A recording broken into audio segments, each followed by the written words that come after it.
বিচার এস ধৈষণ নাগিনীর বিচার রাজা অস্বীকার করতে পারো আমার বিনা অনুমতিতে তুমি পাণ্ডব ফেলে যাও নাই ধর্মরাজের এসে সঙ্গে তোমার কোনো সত্যের কথা হয়নি আর সেই সত্য অনুযায়ী আসন্ন যুদ্ধে তুমি আর যুদ্ধধান পাণ্ডবদের সহযোগিতা করবে তার বিনিময়ে সত্য থেকে পাণ্ডবরা যুদ্ধধানকে হস্তিনার এই ভাষণ দান করবে এই জমির মত নয় আমি জানতে চাই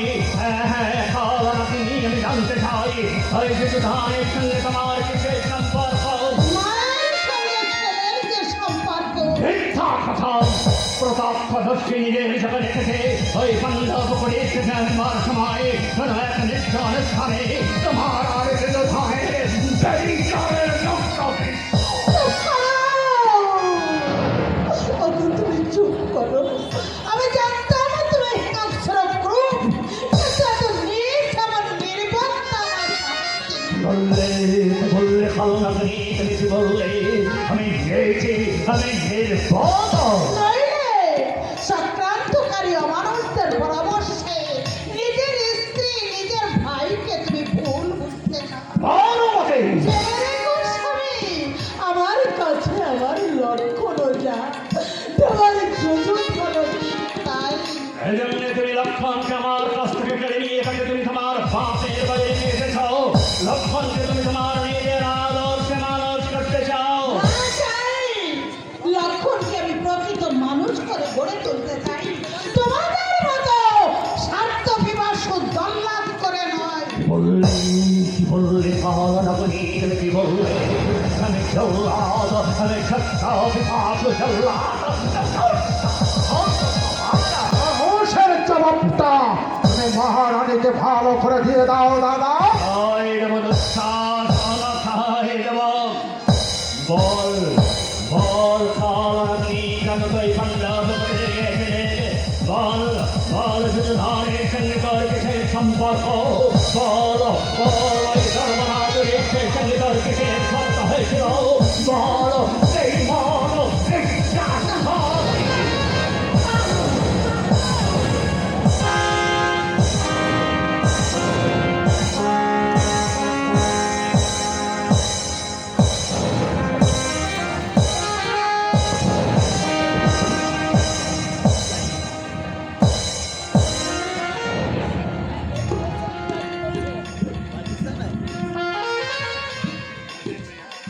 কি করছেন কি করছেন পিতা? আমাদের মাকে আপনি কসুৎখাত করছেন। ছি, ছি, ছি, ছি, ছি। ওরে কেন এলি? কেন এলি বাবা? তোরা কেন এলি? মায়ের লাঞ্ছনা নির্যাতনের কথা শুনে ছেলেকে নিশ্চিন্তে দূরে থাকতে পারে মা। ও মা, মাগো আমি একা আসিনি, দেখো মা সেই দেখো সঙ্গে শিখাও এসেছে। মায়ের বিপদে মেয়েকে দূরে থাকতে পারে মা। ওরে নিষ্পাপে কুসুম করে কেন কেন এলি তোরা এই পাপের মহাশ্মশানে? এরা তোদের বাঁচতে দেবে না তো, এরা তোদের বাঁচতে দেবে না। বাঁচতে হলে আমরা তোমাকে নিয়েই বাঁচবো মা, তোমাকে হারিয়ে আমরা বাঁচতে চাই না মা। এসব শিক্ষা বুঝি এই ভিতরের মেয়েটা তোকে শিখিয়েছে। ভিখারি নিও, তাহলে স্ত্রীর পিঠে কষাঘাত করে না মেজো কাকা। এই ধরনের দাদা, চাক্ষুষ প্রমাণ থাকার সত্ত্বেও বৌদিকে যদি তোমার উপযুক্ত পারিজাত করে মনে হয় তাহলে তুমি এদের নিয়ে থাকো। আমি বললাম এই প্রাসাদ ছেড়ে তুমি এই প্রাসাদে থাকবে থাকবে না এই পাপিয়সী আর পিতার কোন দোষ নেই বাবা লক্ষণ। যদিও তুমি পুত্র বলে তোমার কাছে সব কিছু বলা সম্ভব নয়, তবে বলতে বাধ্য হচ্ছি তোমার ওই মায়ের চরিত্র।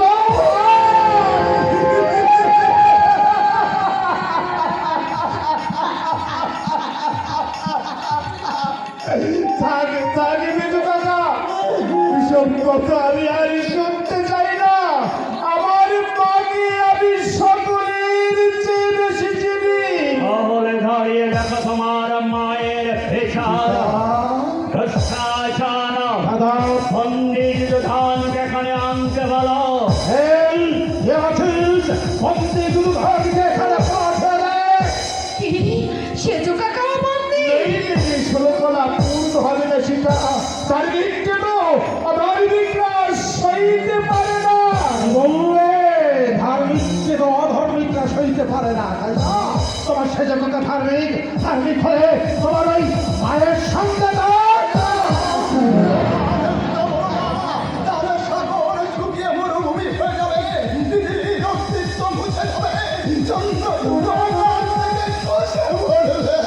সেজু কাকা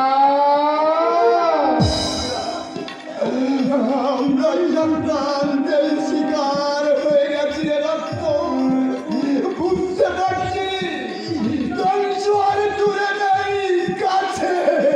বিচার করো, বিচার করো দাদা। রাজা তুমি রাজার মতো বিচার করো।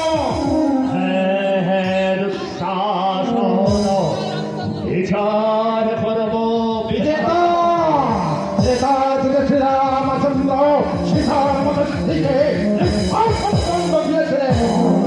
তারপরের দুর্যোধন হ্যাঁ দুঃশাসন এই তারপরের দুর্যোধনের বিচার রেখে সাহসাহারা পৃথিবী আতঙ্কের কেউ এড়িয়ে যাবে। সেখানের প্রহসনে আর কাজে নেই দাদু। আমি তোমার কাছে ভিক্ষা চাইছি, তুমি আমাকে নির্বাস নির্বাসন দণ্ড নির্বাসন দণ্ড নির্বাসন দণ্ড তোমার উপযুক্ত বিচার হলেও তোমাকে দিলাম আমি নির্বাসন দণ্ড।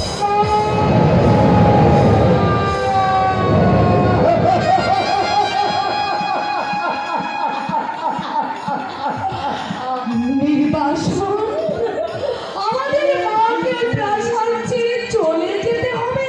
আমরা এখানে থাকতে চাই না সীতা। মায়ের হাত ধরে আমরা এখান থেকে চলে যাব।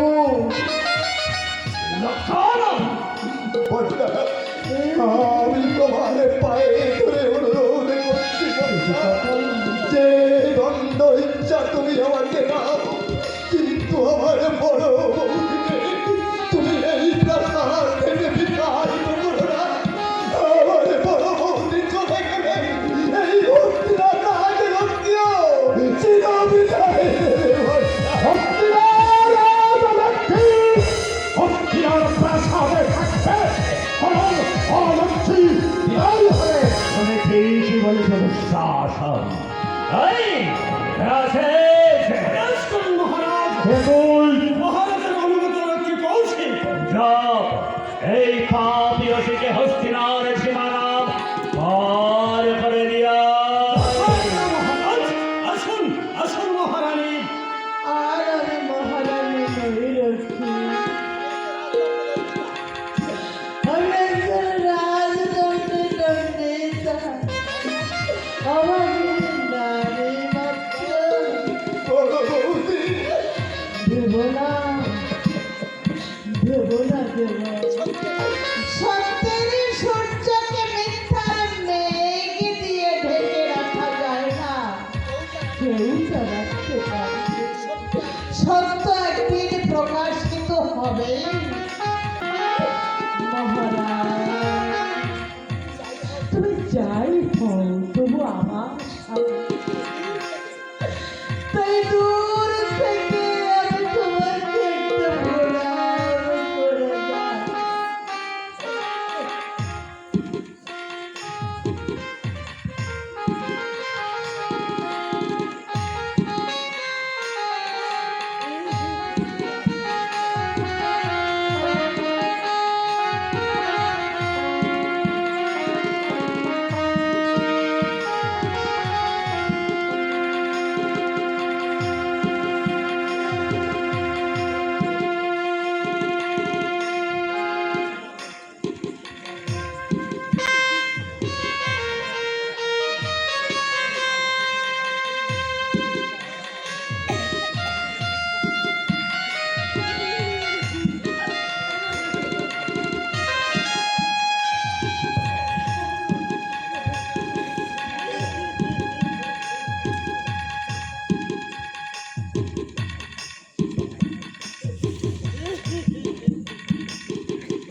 আমি আসি মা মাগো ওমা আমরা তোমার সঙ্গে যাব মা তোমার সঙ্গে যাবো মায়ের তোমরা তোমাদের ঠাকুমার কাছে থেকো আমার সুন্দরতা মা যথারী তোমাদের পূর্ণ করে মা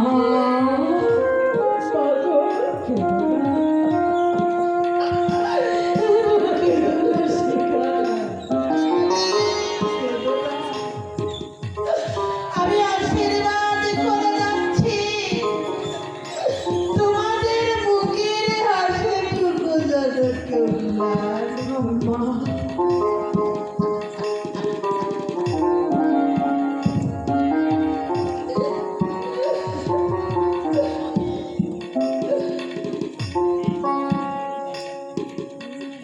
পার্বতী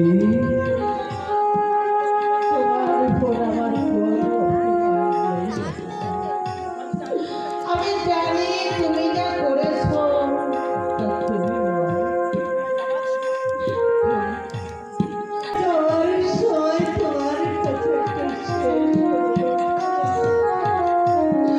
আমাকে নির্বাচন দণ্ড দিয়েছো তাতে আমার কোনো দুঃখ নেই কিন্তু তোমার যুযুধানকে তুমি ভুল বুঝো। আর পাণ্ডবদের ন্যায্য দাবি থেকে তাদের বঞ্চিত করতে চেও না। আর তুচ্ছ স্বার্থে আত্মীয় নির্বাণে যাকে তুমি মারো লক্ষ্মী প্রজ্ঞানিধি করো না। ভানুমতি মনে রেখো স্বামী তুমি তুমি আমাকে উপদেশ দিচ্ছ পার্বতী না স্বামী আমার প্রাণের কথা মনে রেখো স্বামী একটা ইন্দ্রপ্রস্থ হারালে অনেক ইন্দ্রপ্রস্থ পাবো কিন্তু স্বামী একটা মানুষ হারালে আরে মানুষ পাবে না স্বামী আরে মানুষ পাবে না পাওয়া যায় না স্বামী পাওয়া যায় না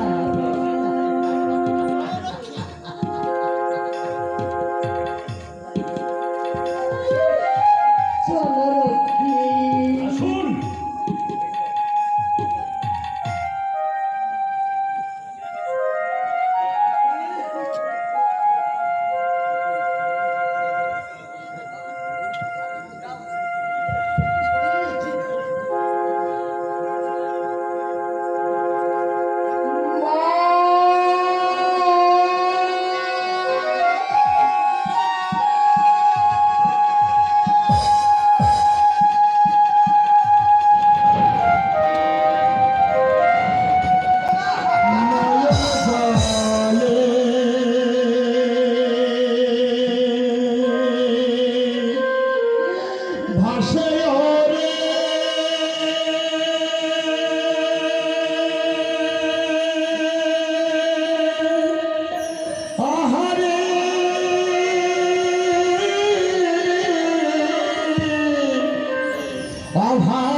বৌদি